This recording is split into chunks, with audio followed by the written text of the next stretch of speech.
오늘 소개해 드릴 책은 다이애나 그루버의 영혼의 밤을 지날 때, 영혼의 밤을 지날 때, 요 책이고요. 우울증에 관한 책입니다. 그래서 부제가 우울증을 안고 살아간 믿음의 사람들이라는 부제를 갖고 있습니다. 모두 7명의 믿음의 사람들을 소개하면서 그분들이 우울증을 앓고 있었다. 그런 이야기를 하고 있습니다.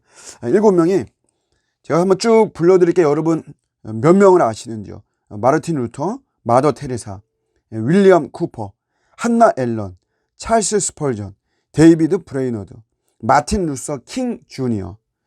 뭐 다 아시는 분도 계시겠지만, 그렇지만 요 한나 앨런은 또 잘 모르실 거예요. 이렇게 유명한 분은 아니고 그냥 기독교 작가였고요. 평범한. 윌리엄 쿠퍼는 찬송가 258장에 샘물과 같은 보혈은 주님의 피로다.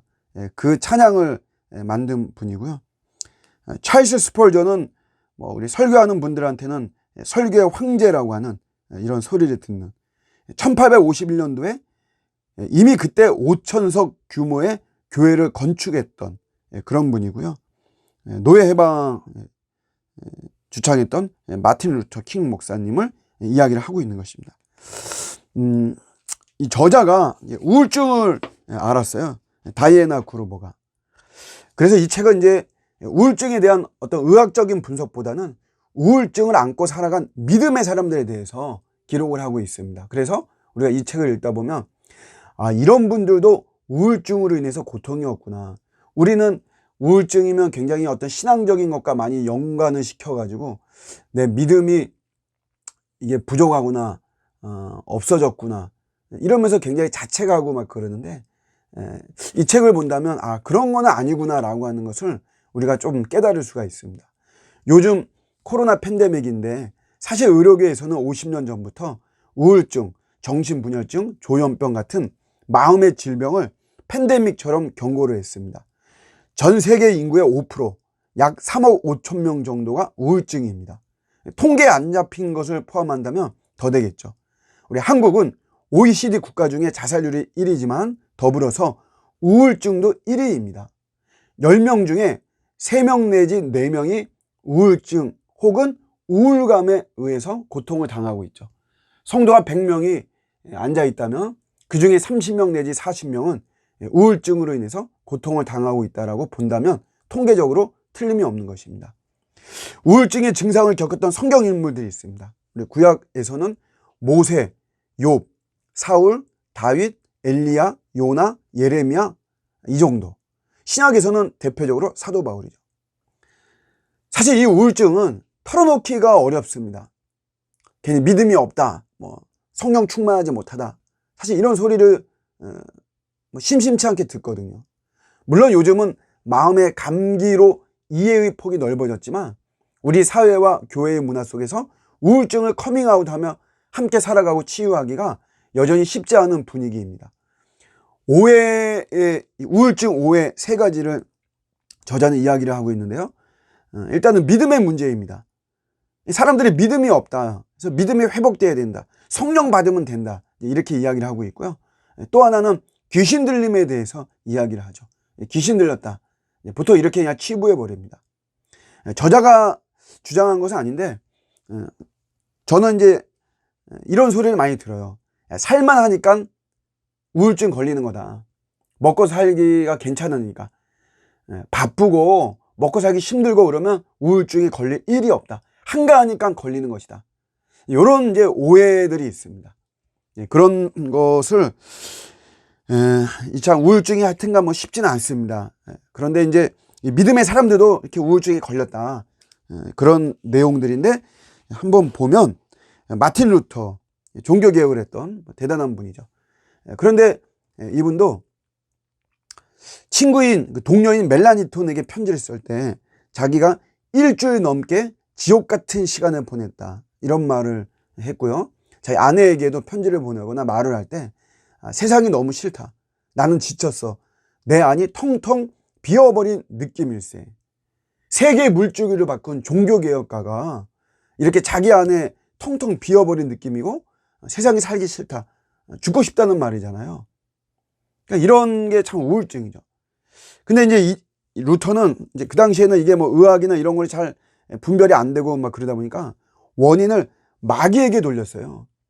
그래서 그 친구에게 쓴 편지에 보면 마귀가 자기를 이런 영혼의 중병으로 시험하지만 요런 문구가 나옵니다. 마귀가 나를 시험하지만 나는 뭐 이제 이겨내겠다 이제 이런 건데, 마귀로 인해서 우울증이 생기는 것이다. 뭐 이제 이런 이야기를 했고요. 대신 루터의 처방이 있어요. 루터의 처방은 뭐냐면 절대로 혼자 지내지 마라. 그런 말을 합니다. 친구와 같이 뭐 시간을 보내거나. 그래서 우울 증상이 오면 돼지우리로 뛰쳐나간다. 친구와 함께 할 수 없다면 돼지하고라도 시간을 보내라. 이런 루터만의 처방을 이야기를 하고 있습니다. 다음은 데이비드 브레이너드인데요. 저는 개인적으로 좀 상당히 충격적이었습니다. 데이비드 브레이너드의 생애와 일기라는 책은 굉장히 은혜가 되고 도전이 되고 목사라면 3번은 읽어야 되는 책이다. 이런 말이 있습니다. 근데 제가 그 책을 읽으면서 브레이너드가 하나님에 대해서 또 신앙에 대해서 지나치게 예민하다 이런 생각을 했었거든요. 근데 그 바탕이 이 책을 보면 이게 우울증이었구나, 브레이너드가. 이런 거를 좀 알고 상당히 많이 좀 이해가 됐습니다. 그는 동생에게 세상을 살고 싶지 않다, 죽고 싶다는 거죠. 그리고 주기적으로 우울증이 있었습니다. 특별히 이 브레이너드는 어떤 사역에 대해 굉장히 많이 집착하는 그 열매에 대해서, 그래서 자신의 사역이 영적 불임이 되는 거에 대해서 굉장히 우울증을 많이 가졌어요. 제 주변에 우리 목회자분들도 이런 분들도 계시고, 저도 종종 뭐 어떤 강도의 차이는 있지만 사실 이런 어떤 열매에 대해서 어떤 영적 불임, 나는 어떤 실패자가 아닌가 이런 생각하면서 굉장히 많이 우울할 때가 많이 있거든요. 브레이너드가 이제 그런 모습들을 보여주고 있어요. 여기에 대한 처방이 어떤 멘토가 이렇게 처방을 한 건데, 이 멘토가 젊은 친구들과 어울리지 말고 백발이 송성한 어르신들과만 지내라. 부지런히 성경 읽고 매일 독방에서 기도해라. 이런 멘트를 해줬어요. 본질적으로 나쁘지 않은 조언이지만 사실은 브레이너드를 더 심각하고 폐쇄적인 사람으로 만든 것으로 보여집니다. 그가 일생을 공들였던 기도와 금식, 성경 읽기가 우울증을 막거나 치유하지는 못한 것 같습니다.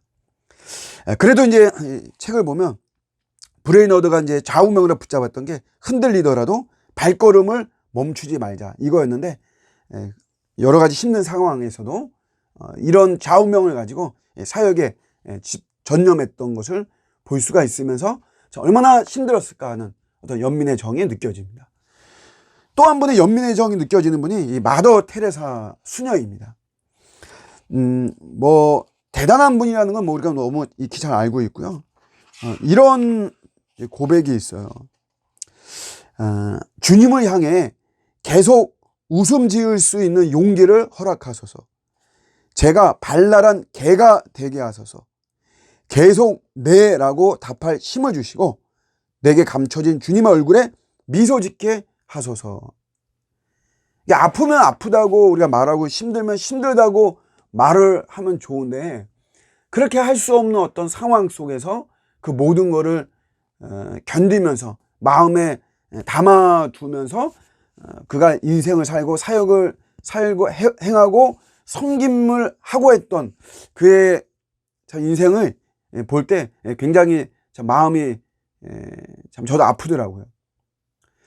제가 9월 6일 날 결혼했는데 97년도 이분이 바로 제가 결혼하기 전날 돌아가셨어요. 그때 굉장히 인상적이었는데 이런 또 인생이 있었구나, 그런 걸 느꼈고요. 이 책의 매력은 다른 것보다도 이런 이 믿음의 사람들이잖아요.